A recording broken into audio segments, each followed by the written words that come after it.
He's in good shape, mate. I think that yeah, after yesterday's victory, Lewis is Nico's non-finish. It's the points gap is too big now.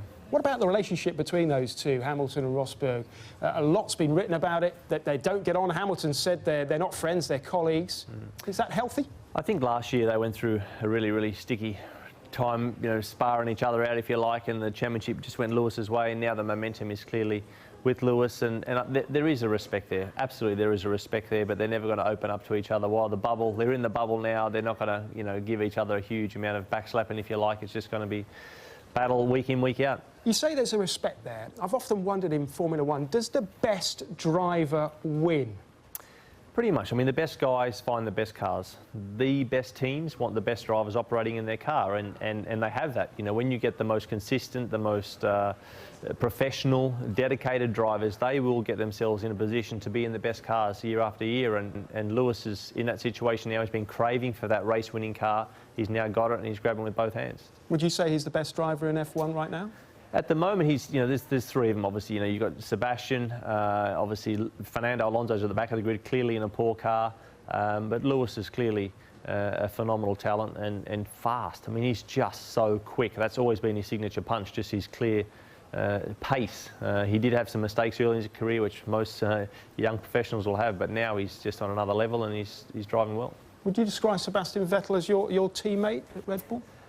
Not when we were teammates together. It was tricky, obviously, to be mates, let's say. You know, again, now we're you know, very much on talking terms, and we talk quite a lot, actually, a few text messages here and there. So yeah, it goes pretty quickly when you retire, that you can pick it back up to probably where you left, you know, when you started the relationship. There's a wonderful bit in your book that you've written that's like comes out of a romantic novel. I had clung to the belief that we might sort things out between us, but I couldn't help thinking someone must have got into his ear to cause such an about-face. You talking about Sebastian Vettel and your relationship there goes on and on for pages. Yeah. What is it like being so close and yet against each other? That's right, yeah. I mean, you learn a lot about each other, clearly. You know, and putting that in my book, you know, trying to explain to the people what goes on inside the inner sanctum of a team, if you like, and trying to manage the mindset of the two drivers, trying to get the best results for each other. You can see, you know, there's a day where Seb's happy, I'm not so happy. There were some days where the roles were reversed. Not many in my case, but yeah, managing that inside the team is not easy. And Formula One is fascinating in that sense, and that's why, you know, having the book out now is quite. It's easy for me to be just very open and frank and refreshing with, you know, how... If you can be honest and open and frank, what do you think is going on now between Hamilton and Rosberg? Are they talking? Are they wanting to punch each other?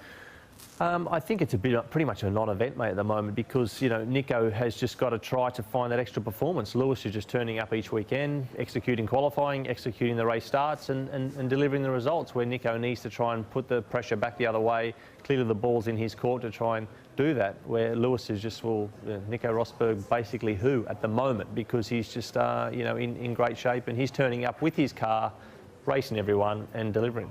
And do you think it will be the same next year, or, you know, because these things change a lot, don't they? They do, yeah. I think that Mercedes are clearly making the most of the form that they have at the moment, but I think in general Ferrari are trying to come back into the fold next year. So let's see if Sebastian and Kimi can put pressure on Lewis next year.